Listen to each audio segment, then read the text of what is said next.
Hello, everybody, and welcome to EPR's Formation podcast. It is episode 6 today. I am your host, Sam, and I am here with Cat named Minty. Hello there. So, first of all, we'll start off with some track facts, like we always do. 27 laps around the Italian Grand Prix, with a circuit length of 5.793 kilometers, or just 5.7 for short, and a race length of 153.3 kilometers. And there are 11 corners at the Italian Grand Prix at Monza, 5 to the left and 6 to the right, with an average of 46 gear changes. There are 2 DRS zones, one on the start-finish straight and also one going down to Ascari, obviously. The race lap record here, which I believe was Barrichello's, was a 1 minute 21.046, and the lap record here was Kimi Raikkonen's Q3 time last year at 1 minute 19.525. Hopefully some of the drivers can beat that in qualifying today. It was first held in 1950 with obviously the iconic oval, and obviously the normal track itself, which is barely changed. And yeah, so also the tyres we have are the C2s, which are the hards, the C3s, which are the mediums, and the C4s, which are the softs. Now we're gonna move on to the championship standings. So after Hockenheim, not the best race, but who do you think really benefited from that race? Benefit Plix and Dylan benefit from that. They did a good job there. Same as Midnight. Midnight got P3, Yeah. I think. I believe he got P2, didn't he? Yeah, he got P2. Oh yeah, because I was Dylan in P3 because of his 15-second time penalties. Yeah, Dylan got P3, but he did get the fastest lap, so that's good. Obviously, you got pole position, which got you another point. So, despite finishing, where did you finish? You finished 5th, didn't you? Correct? 5th because of a 3-second time penalty. Flix beat you, didn't he? Just by a couple of tenths. 1 tenth, I think that was. Yeah. And obviously, Armadi is now top of the table. He obviously won the race. He's actually the first man to win the race. So win 2 races. Apologies there. And despite it not being the best race, once again, I think Armadi benefited because of the virtual safety car, which won him the race pretty much. That helps a lot of people. Yeah. Including me, because I was on a 2-stop, which... I'm not sure it was Super Guy racing at Hockenheim. Do you know? No, that was... Wasn't, was he? He missed it. No, he missed it, didn't he? Yeah. He should be back today anyways. Gavin's here today. He had a poor race also in Hockenheim, which obviously it was pretty much he was the big favourite to take over Super Guy, as Super Guy did turn up. And in the end, Ahmadi comes out of nowhere and takes the race win, and Gavin only gets 4 points.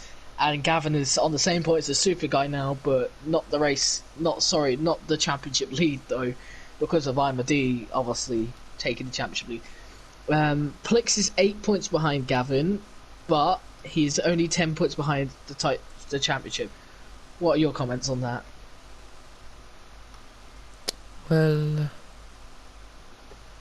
I don't really have a comment on that. I was looking at the constructors there. Yeah. Red Bull quite 11 points, which is a lot here, I would say. It's quite a bit. You mean constructors, I believe the maximum you can get, if you add 17 plus by 12, that's 29. So 29 constructor points per race on maximum. It is not likely. It's pretty good though. It's not likely to happen. No one has actually got the hat-trick yet, so no one's got the full 17 points yet, which obviously is good for us because there's no dominant champion here. Wasn't Super Guy real close in Japan to do that? He was, wasn't he? I don't know who took the fastest point from that. It was Dylan who took the fastest point from that. Again, Dylan is setting fastest laps. That's 2 fastest laps for him in EPR. Obviously, Chapelele is the fastest lap. Well, the pole position king, sorry. Obviously, the races are not the same, but let's not go on to that. At the end of today's race, in in Italy, we actually, believe it or not, we have 6 contenders who could go into the mid-season break at the top. We have Midnight, who's 15 points behind, and Tim, Tim's not actually showing up, so we actually only have 5 contenders. Because Tim has gone somewhere with, I guess, some friends, which obviously we're going to grant him that because he's told us that. He's not had a good couple of races recently anyway, so we have 5 contenders. VRT Midnight is the unlikely one who's 15 points behind. Plix is only 10 points behind the leaders now, so a disastrous start to the season leaves him only 10 points behind Imad, and if he wins today's race, do you think he could get top of the championship?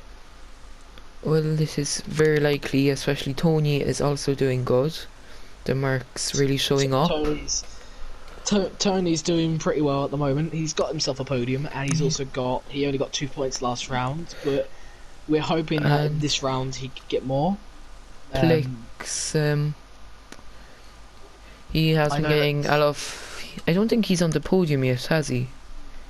Yeah, he has. He got second place in Austria, and he obviously has been getting consistent 4th and 5th places. Yeah. If not USA, I think he could be up there right now. Yeah. Especially in the top 3. I want to just settle this out for you now. Tony is really fast around Italy, as it looks like.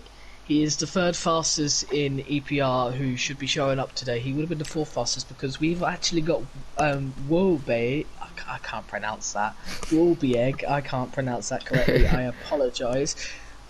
He would have been the fastest round here, so he's a pretty quick driver who we have got hold of. Let's just say thank you to Dylan for that, because Dylan's guided him towards here. But anyway, Williams are the only team not to actually have a driver score a point, so hopefully Science or Gaming King can provide that today. Yeah. What are your thoughts? Yeah.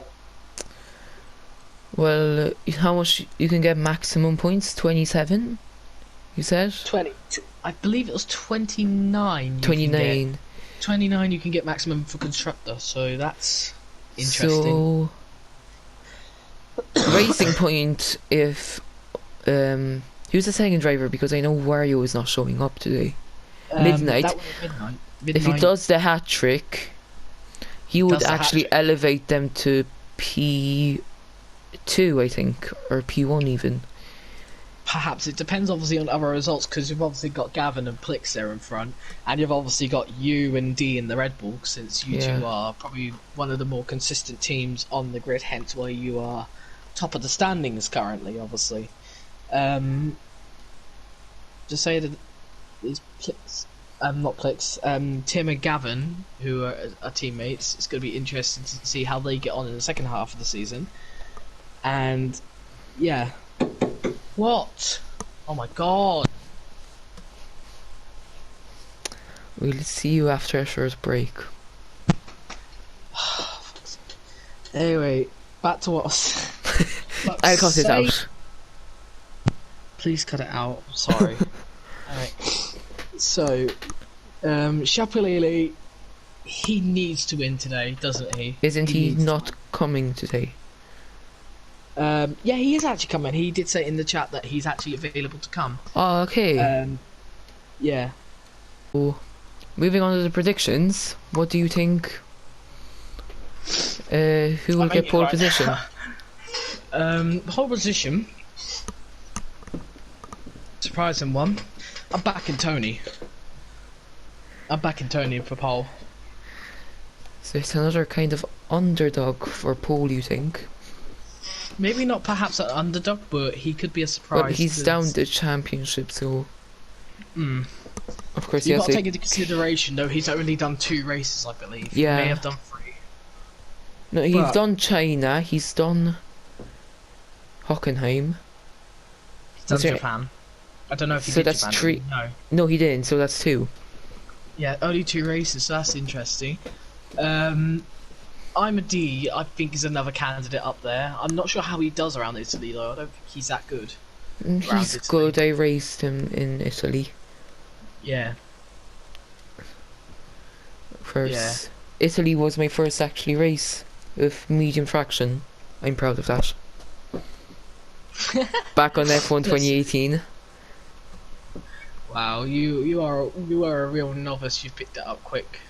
And I actually won the race against Yeah, IMD. which is great. Obviously, news for you. I think also a pole contender is obviously Super Guy as usual. I mean, Yeah. that man is a Well, bullet. Chapelele. Chappellele, obviously the pole king in EPR. Problem is, he's not really the race king, is he?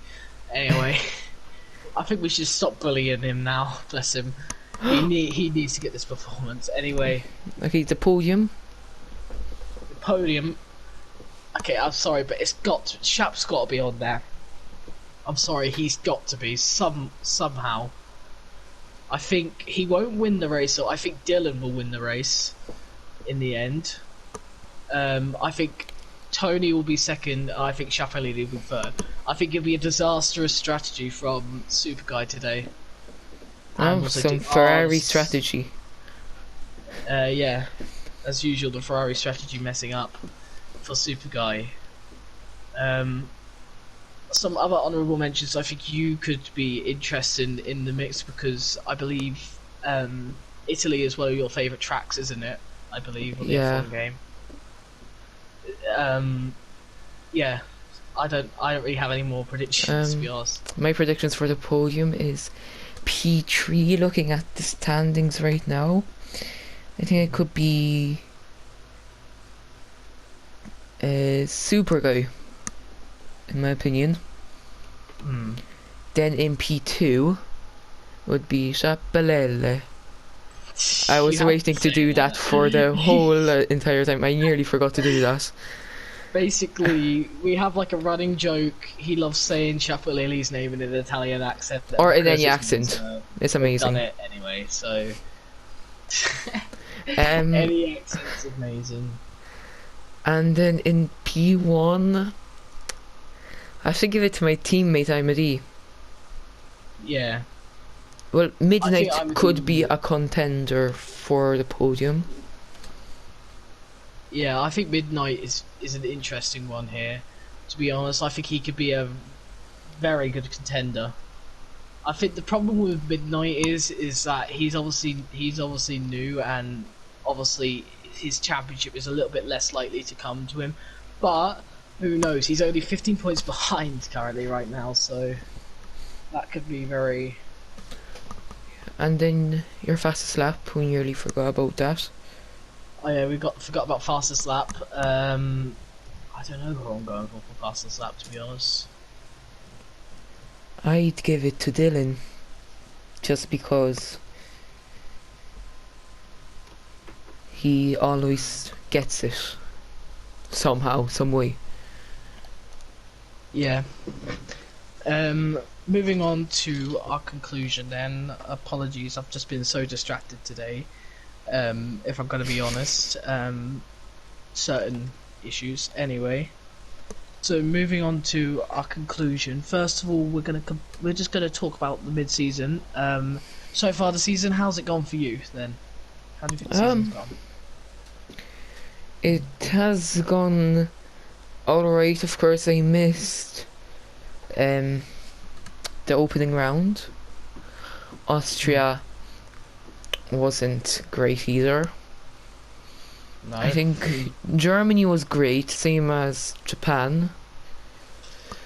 I think the second half of the first half of the season That makes sense. was doesn't great it? was great for me. So yeah. Yeah, in terms of drivers overall, I not just including yourself, just including everyone. How's the season? How do you think the season's gone as a whole? Well, I think the racing, from what I've saw on replays and doing the highlights, it's been good. I wouldn't say it was outstanding because sometimes the gaps form, as we saw, for example, in Japan. Like, you didn't see it, well, you saw it, but the viewers didn't. Mm. So Obviously because of YouTube issues. yeah, what do you think of it right now from a commentator's standpoint? I think it's been a pretty exciting season. There's been some great battles, and I think the best battle I've probably seen is the battle for the lead between the three VRT guys, Midnight, Chapalele, and Super Guy. Of course, that was an amazing battle. I hope we get something like that today because, as the drivers have said, it's a DRS train, isn't it? Let's be honest, Monza. Yeah. And it should be an exciting race, in my opinion. And not gonna lie, it's probably the best. What do you call it? Best track we could probably choose on the calendar to wrap off mid-season. Yeah, it's going to be interesting going into the break. Yeah. So that was the end of the This is the end of the podcast. I'm afraid we had to cut it a little bit short. It's probably not short at all. It's probably longer than most. Yeah, but we'll have to cut it here because I've been distracted so many times. I've got a quick league event right now, and it's distracted me a lot. So we'll cut it off there, and we'll see you all in the race tonight.